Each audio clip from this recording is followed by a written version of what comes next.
And now, over to Jonathan and Melissa to talk to you about public radio in your area. You're listening to VCPR, the radio station for disoriented and unrealistic college professors who wear fuzzy sweaters and find everything terribly interesting.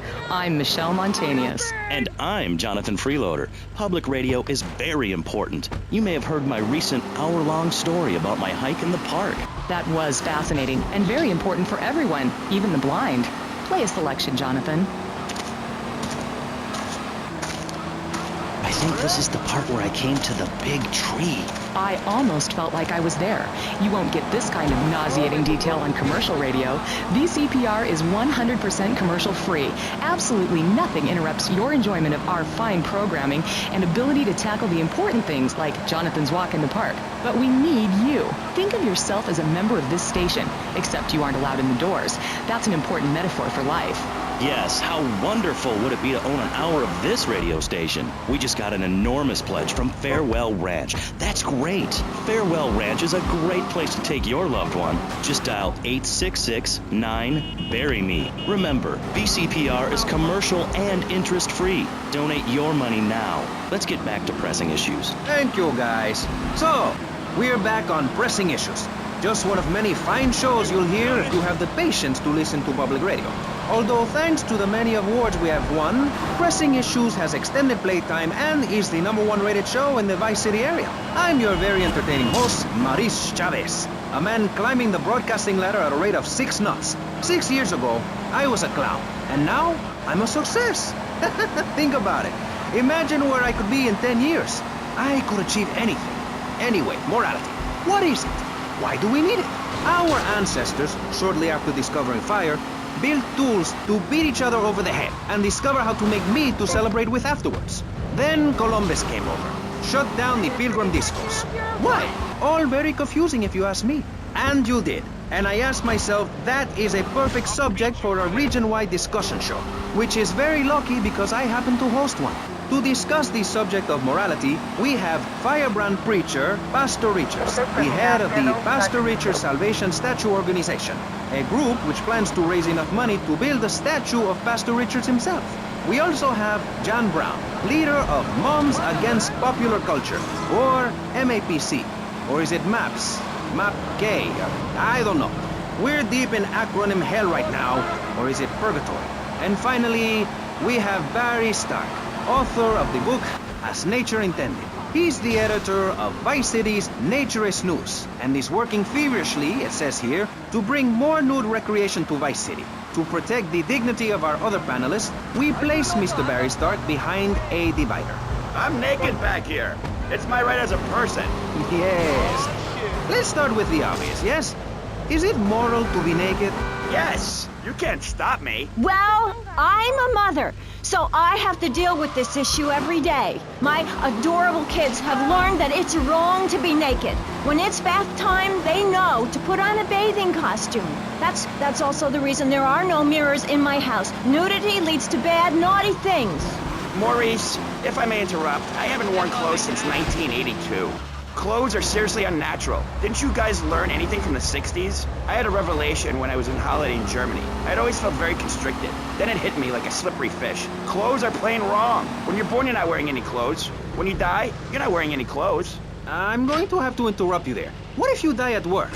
What if an enormous piece of machinery falls on you while you're working? Clothes lead to immorality. Nudity stops people from fighting. Have you seen an issue of National Geographic lately? People around the world are nude. You don't want to shoot a machine gun or a howitzer or a flamethrower if you're naked. It could burn or scald in quite a personal fashion, quite frankly. Have you been to the zoo? Animals are naked. If everyone were naked, there'd be no war. Everyone's complaining about crime and the theft of cars in the city. No one's ever stolen my car. No one's ever pickpocketed me. They've never even tried. That's because you're a degenerate loony. If the police were naked, it would set a great example to everyone. You can direct traffic and eat donuts entirely in the buff. Maurice, this kind of immoral behavior is exactly why I'm building the Pastor Richard Salvation statue. Noah had an ark, Texans had the Alamo, and I am building a highly fortified structure in my image. Simple. This 50-story statue will be able to deflect alpha, gamma, and beta radiation. The day is coming, and coming soon, where the artificial suns will rain down to punish the degenerates of this city. But you can save yourself. The Pastor Richard Salvation statue will be a completely self-sufficient community. We have canned food rations, private living quarters, and enough supplies to survive happily the predicted 40,000 years of nuclear winter. In Phase 2, and with funding from NASA, we will equip this massive statue with rockets. So when the poopy hits the proverbial fan, we will load up the statue with all of the people who have saved themselves through generous donations, blast into space, and colonize Saturn with a race of morally correct, affluent people ruled by me. Will there be naked people? No, turd brain. It's morally corrupt people like you we're shielding ourselves from. Liberals, degenerates, the Welsh. They're the ones responsible for the nightmare Vice City is today. The crime in the streets, the parties, the children born out of wedlock to a future of hopelessness. Anyone who does not agree with me is mentally sick and should be shot, I'm afraid to say. We need to build a place to escape these transgressions. Whew, that's extreme stuff, Pastor. But we'll leave amateur eugenics for a minute and ask our other panelists. Jan, you're a mom, so you know everything. What is your thought on all this? And do you think Pastor Richard stole his ideas from a movie or book? Well, yes, I am a mom. My kids are very special. So special, they go to special classes. Now, I teach my kids history to give them perspective. Last night I was telling them about how Magellan sailed around the Strait of Magellan and met some friendly natives that gave him supplies. Then he had to kill all of them. And that's an important lesson about life. If you look at nature, you'll see many species that eat their children to protect them. This is especially true of hamsters. It's about putting the family first. That's really important to me, and where a lot of my morality comes from. And if you don't like it, find your own husband and stay away from mine, okay?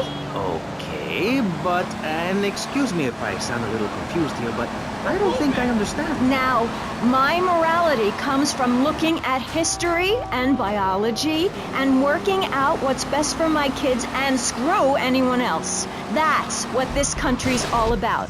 I mean, I saw the hippies. What a load of claptrap. What's your kid gonna do at a school with a name like Moonbeam or Wave or Horseradish or whatever they call them? How can you take your kid to a Little League game when you live in a communal farm growing drugs? It's awful.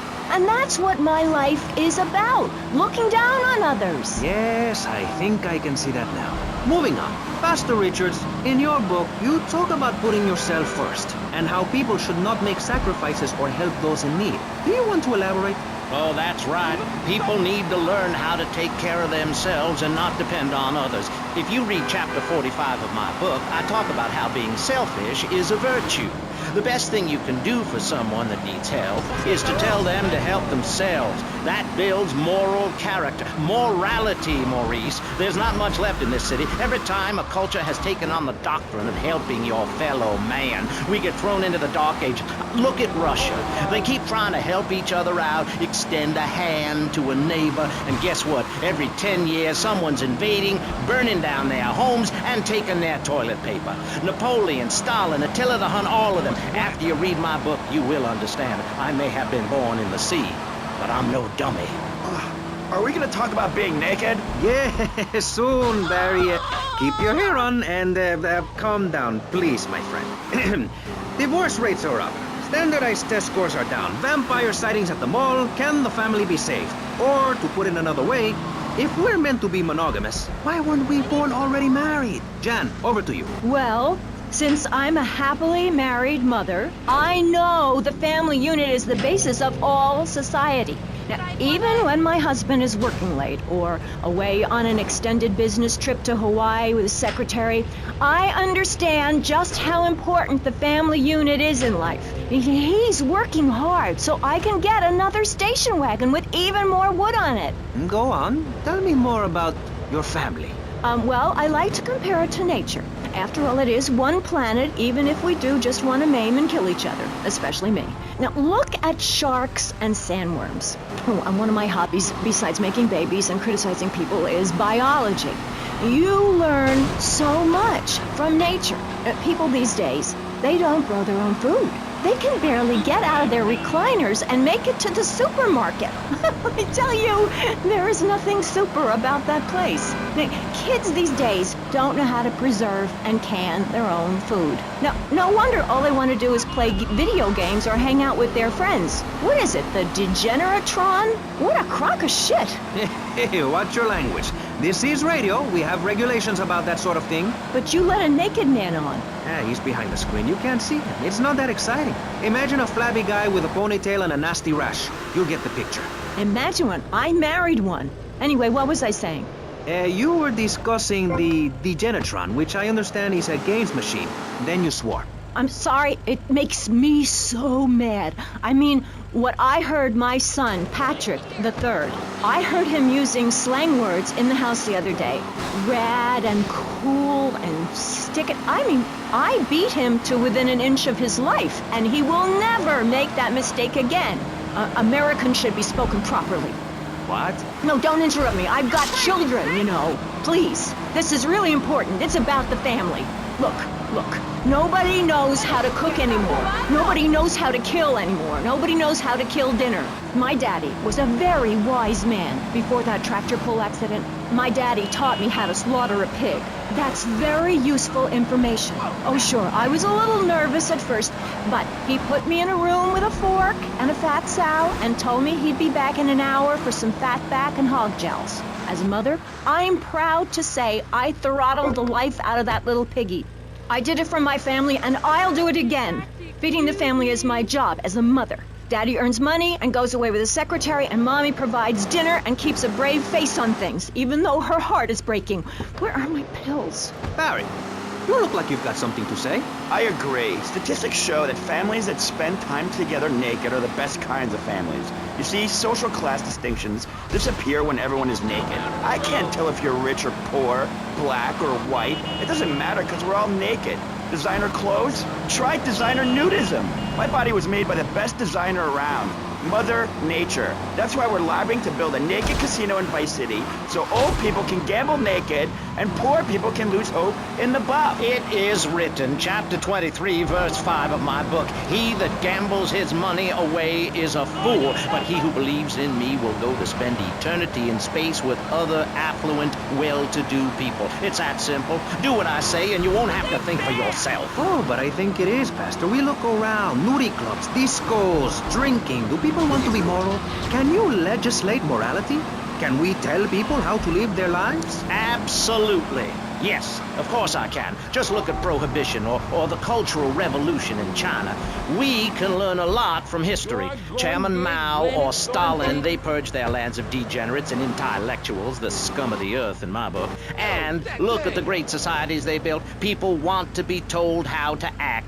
And most people are idiots, and that's exactly who my teachings appeal to. This lawless, permissive society has no boundaries, and without boundaries, how do you know where the limits are? You have to know what's good and what's evil. You need someone to tell you so. Single moms have obese kids, it's a fact, while rich people have a lot of guilt, unnecessarily, in my opinion. I agree. I don't think these people understand just how hard it is to potty train.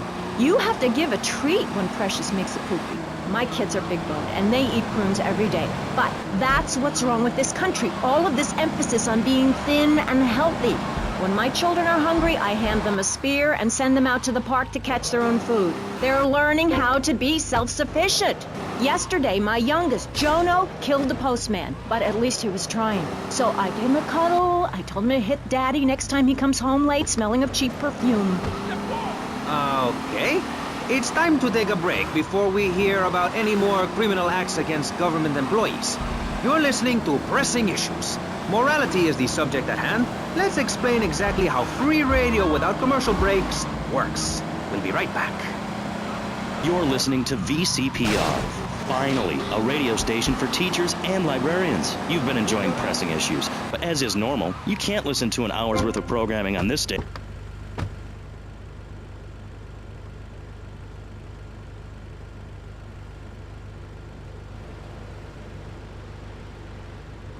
Give us some money.